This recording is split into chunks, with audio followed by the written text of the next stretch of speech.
What's going on, guys? This is Kyle Carroll from MyMMAnews.com and Carroll's Corner MMA Podcast. Today, I'm joined by Jason Ellis. Jason, how you doing today? I'm good, mate. How you doing? I'm doing fantastic.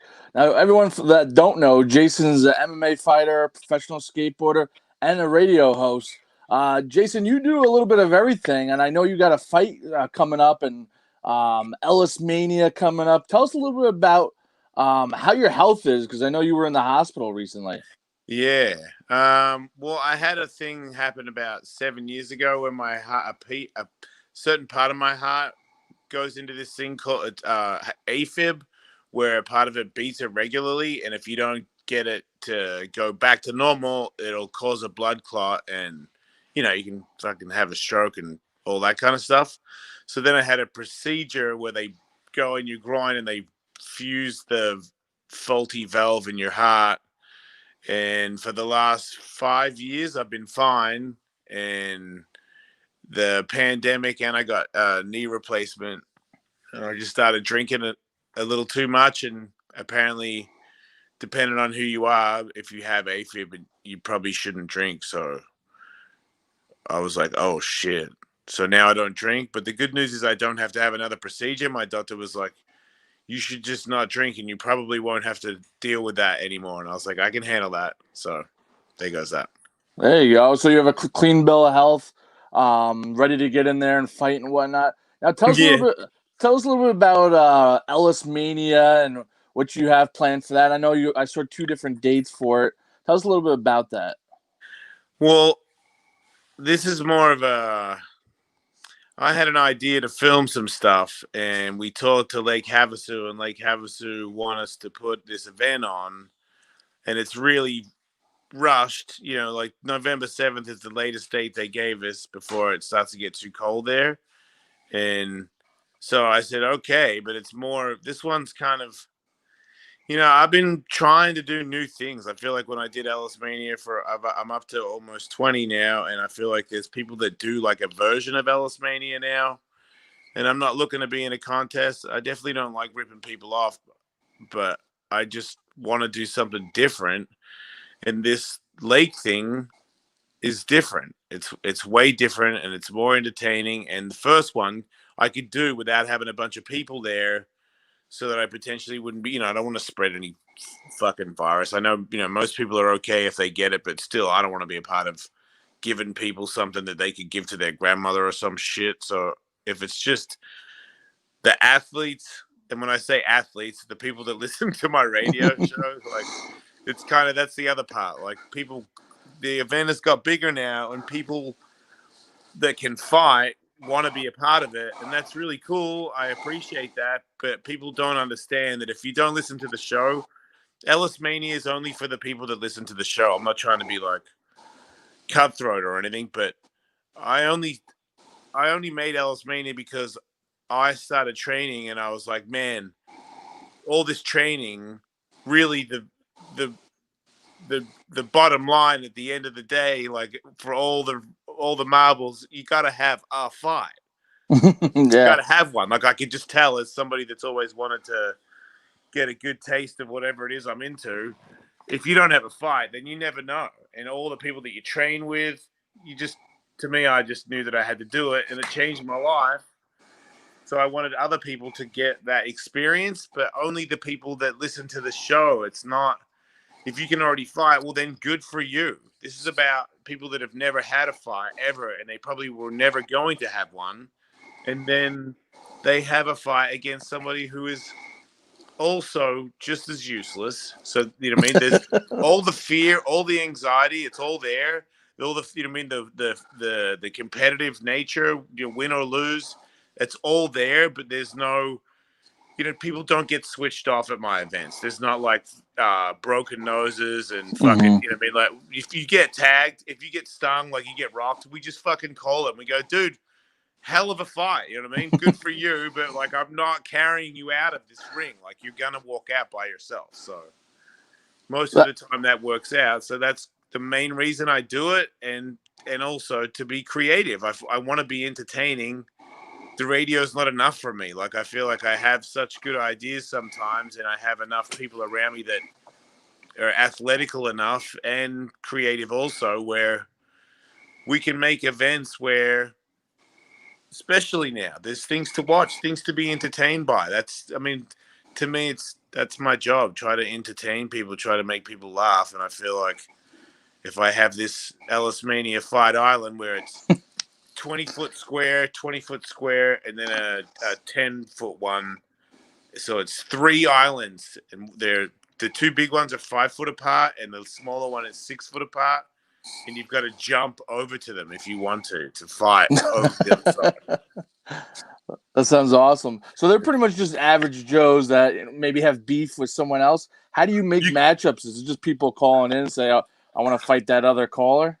Well, it's usually there'll only be a couple of actual one-on-one real boxing fights, whatever you want to call it, and that's usually somebody who wants to get a real feel of it and is looking to challenge himself, and then that's somebody else who's also down for that, and they're the same weight class, they're at the same ability, which is little to none, and then it's like, okay, I'll give you guys 3 months to get in the best shape of your life, learn as much boxing as you can, and then we'll put the headgear on and the gloves and we'll get this thing started. And I already have one fight that's at a producer of the Jude show against the producer of the guy I'm going to fight, Luis J. Gomez. It's his producer, so they're going to fight each other.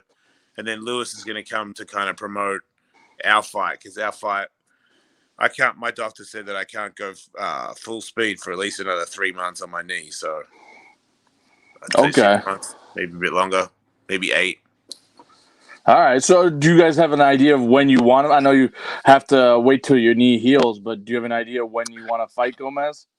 I don't really mind. I feel like, to me, the card has to be different because he's fucking crazy as far as I'm concerned. He's a madman. And it's coming from me. That's a compliment, or I don't know what it is. But he it's an MMA fight. So to be sanctioned, it's people I know people that'll sanction the fight in Utah, and I know a venue that'll have this. But if it is, then it's pretty much guaranteed that it's going to be a card of MMA fights. So now Jason Ellis is putting on a fucking pro MMA. I don't want to. I never wanted to. That's for Dana White and all those people. But you can't have Luis J. Gomez versus Jason Ellis in an MMA professional fight, because he can't have amateur, because I can't go back. And it doesn't really matter. I know he's worried about that, but I had one pro fight. I had no amateur fights. I had a pro fight. That's what happens when you're not a real fighter and you're already old. You don't fucking you don't step up the ladder. You just fucking go and you hope that everything doesn't come off, and maybe you can get 2 out of it. But he's so it has to be a real MMA fight. So then I'll have to have like 4 or 5 other MMA fights underneath on the undercard. So I don't know. Do you know any comedians that want to also potentially get kneed in the face? I don't know a lot of people that want to do it. It's usually a pro fighter mentality, because part of me doesn't. Anybody could get caught, and I'm not very good. So sure, he could catch me, but I feel like I've just done it for so much more. And he's really bad. Like, he's really amateur-esque when he moves around. But hey, I don't know. But I don't want to hurt him either, I don't want to, if he gets tagged, I'm not like, oh, cool. Now I can, pump fake him into going the wrong way and kick him in the face. Like I would if I was trying to win a real fight. I would. Yeah. But I'm not going to. So it's a weird thing. If he punches me and I hear a humming sound, then it's on. I just don't really want to beat up Luis J. Gomez, to be honest. I want to win, but I don't want Luis to be hurt. How did this fight between the two of you? How did this form, and what sparked it? I'll tell you exactly how it happened. He posted his fight against the guy that he fought at one of my events at Ellis Mania. Anyway, his fight, and then somebody said, you should fight Ellis at the next one, and tagged me. And I said, I don't think that would be a good idea. And then Lewis was like, oh, really? And I'm like, dude, like, I still don't think it's a good idea. Should be interesting that much. I know people, fans, and all that follow Gomez, follow you. They're excited for this. They want to see it happen. Yeah, well, that's the main reason why I want to do it, is because everybody's gonna come see it and think that it's super cool, and then I just want to make funny fights. I want to make fun stuff happen. I hope it gets bigger, do more fights. Absolutely. And for those who don't know, you're the man who fought Shane Carwin with one of his arms tied down. Yeah, I thought that would be enough, but that was not. What was it like getting in there and doing that? You know, he's got one arm taped. What was going through your mind? Well, it's a show, man, and he's my friend, and I knew that nobody wanted to see me like do well. It was like, how long can Jason last before he gets hit by Shane? You don't want me. Nobody wanted me to make it all the way. Nobody. Mm-hmm. So I kind of knew it was pretty nerve-wracking. It was kind of like one of those things where you know that you just gotta fucking sack up and bite the bullet and hope that it's not gonna be too bad. And I think that he definitely, when we first started moving around, he was very serious and very nervous, and that made it terrifying for me because I was like, he's fucking seriously worried about losing, and he's trying to kill me. And, I could just feel every time we bumped into each other that he was so fucking strong. And he had this really big wide eye look. And I'm like, oh my God. Like, I'm trying to play around. At one point, he like put me up against the ropes and his arm was underneath my arm. And I fucking just like touched his face with his free hand, with my free hand, which meant I could have, like, punched him in the fucking head, but I didn't because it's a fucking exhibition, man.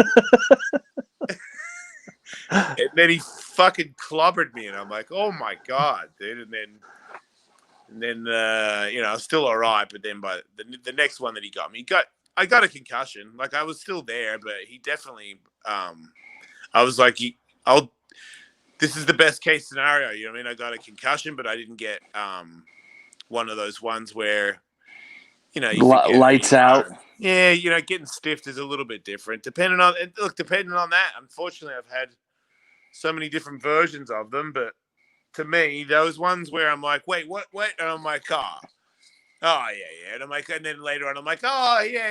Now I remember. And I'm like, fucking all right, we're all right. That's like, I don't awesome. know where I am. That's not good. Well, you're a guy. Clearly, you're an entertainer. That's clear. That's obvious. Do you follow UFC, Bellator? Do you follow the major promotions? Yeah. Do you have a favorite fighter, or is there anything you dislike about the major promotions? I don't like when Bellator interview the athletes and they talk about the photos on their Instagram. I think that's one of the worst things I've ever seen. And I just don't know why somebody there didn't say, look, we're better than that. Surely there's something else you can come up with. Fucking anything besides like, here's me one time where I want to fight. That's pretty awesome. I'm like, oh my God. Just kick somebody, like, it's ridiculous. But all in all, I just love all the fights. So, but my favorite fighter was Mark Hunt, and I don't see him fight anymore. So I guess I kind of, I like everybody. I like fucking Bobby Knuckles. I like Kiwi guys. I like Darren Till a lot. Okay. I like strikers. I like Stylebender a lot, but I just don't like the way he talks. He's already become like some sort of, I don't know. Look, it's when you're young and you're just, I tried to explain it to somebody. It's like, there's other people that have UFC belts, and I'm like, there's other people, that they have UFC belts, but they're not arguably pound for pound the greatest fighter in the world alive today. And that's a thing that he has to think about. And it's just human nature when somebody that young is that talented that they just sound like an asshole. So I don't blame him.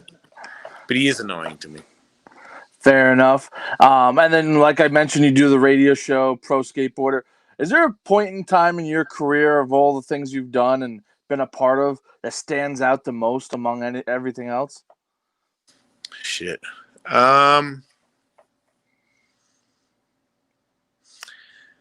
mean, there's skateboarding was all the other things is kind of like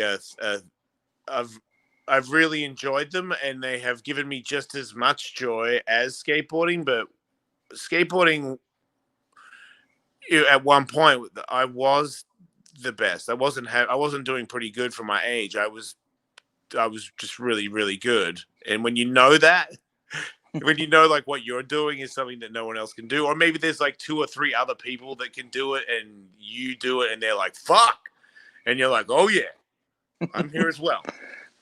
Little things like that maybe weren't as big, like they weren't like documented, because I've got like a little Guinness Book of Record thing, or maybe I did good at a contest, but to me it was more like jumping the mega ramp. I was the second person to ever jump the mega ramp. Like, there's no fucking trophy for that, and I don't really want one. I just know that at one point, nobody in skateboarding had ever done like 60 mile an hour on a skateboard into a quarter pipe, and I was the second person to do it. And I wasn't the second most talented vert skateboarder alive. So to me, it was more. I never thought I was Tony Hawk. I just wanted to be somebody who was like a madman and had a good style and put down a couple of heavy ones. So I did that. What was the key to your success in skateboarding and everything else you do? Determination. Determination? Determination and the passion in the first place to be that determined. It's super easy. I cared so much about skateboarding, more than anything on the planet, there was no other thing that went through my mind. And I was an untalented, not athletic kid. I wasn't like obese or anything, but I definitely was not like a skilled boy. I wasn't the fastest in track or any of that shit. And I just made myself an athlete from skateboarding all day nonstop. And when I wasn't skateboarding, I was thinking about how to do skateboarding in my head, which also taught me how to visualize shit. So whenever when the radio thing came along and skateboarding, the body was just falling apart, like it just couldn't keep up, I just put the same mindset, and the same with MMA. It's just unfortunate. My body fucking sucks. Like, it's so, like, I know some stuff, but it's embarrassing. Mini fucking 48. I am not a fast man. Now tell us a little bit about your show. You got the Jason Ellis show, airs on channel 103 and Sirius XM radio. Tell us a little bit about it, what you guys talk about, what you guys do on there. Talk about what's in the news except for politics and the virus kind of stuff. I try to stay away from that shit. I just feel like all it does is separate everybody, because someone's always got something to say, and I'd rather just, if you want to listen to that, there's so many other things you could listen to, so you could listen to them. But I just sort of, things that happen in life to me, inspirational things, day-to-day stuff, because I kind of do live a crazy life and stupid shit does happen to me because of how odd I am. But there's also just, to me, it's like busting balls, like, really fast-witted people that know. It just sounds normal. It just sounds like a bunch of dudes that know each other, and you kind of become a part of the family, and you get a good laugh out of it for 3 hours a day. And it's not, I would like to think that it's a lot of positivity from it. You can learn to be a better person, I think. Awesome. Well, 2 questions before I wrap it up with you. Well, one of them is, what's one thing about you that nobody knows but you'd like to share with everyone? Now, I know you're an author, you're on the radio, so you're always talking. What's the one thing, though, that you might not share with anyone that you would share now? Do you ask everybody that question? I do ask a lot of fighters and that, and it's funny the answers I get. Black belts that can't ride bikes, and someone's afraid of a sponge, and weird I shit. have like a bunch of books and stuff that say stuff that I regret saying. So to beat that right now, like something that nobody knows that I know, then fuck. I'm pretty tapped out, dude. I'm pretty much given up. I've given out everything I can ever. I'm going to retract a few things, quite frankly.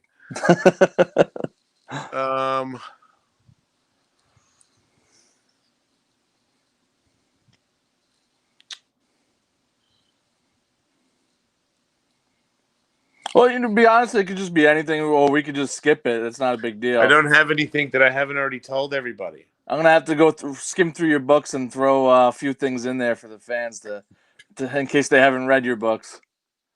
Okay, I bought a golf cart today, and then they changed the price, and then I didn't get a golf cart, and now they might give me a golf cart tomorrow, and I don't really want to buy it anymore because they tried to change the price, but I really want a golf cart, so I'm probably going to buy it tomorrow. Is it just to drive around the neighborhood, your house? Yeah, dude, I didn't even realize I just moved to Hermosa Beach, and all these people got golf carts, and I'm like, how the fuck do you have a golf cart on the street?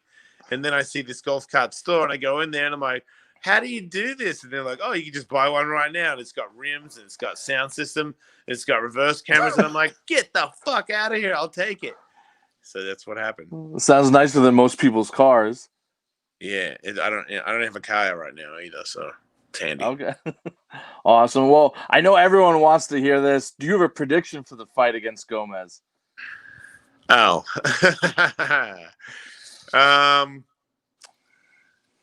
I predict shit. I would say that it's probably a TKO or a submission, depending on where he wants to go, But and it all depends on how he wants to play it too. Because if he wants to play around, I'll play around. But if he comes at me, yeah, I'm gonna finish him any way possible. And I just have everything that he doesn't have. That's not really. Do you know how bad you have to be for me to say that? It's insane how bad you have to be for me to go all the when proper fighters they go all the different grappling, like jiu-jitsu, like striking, kicking, whichever one you want to talk about. I'm way better than him at all of them, and I can't even say that about I can't say that about anybody I go to the gym with at all. Well, Jason, I appreciate taking the time. I'm looking forward to seeing you get in there. I'm looking forward to seeing Ellis Mania. How can people watch Ellis Mania? I haven't figured that out yet because we might be doing it live. We might do a pay-per-view, which might be a Patreon or it might be a Twitch, depends on what the offer is. But if it's not live, then it'll be packaged. But it looks like it's going to be live. Somebody's told me that there's ways to achieve live internet in the middle of a lake. So let's hope that's how it goes. I'll keep you posted. Awesome. Looking forward to that. And if you want to watch the Jason Ellis Show on Sirius XM Radio, go to channel 103 Eastern Standard Time from 5 to 8 p.m. Pacific Time too. Go check it out. Jason, appreciate your time and best of luck. Thanks, dude. Sorry for being late. I appreciate it. Thank you. Thanks, mate.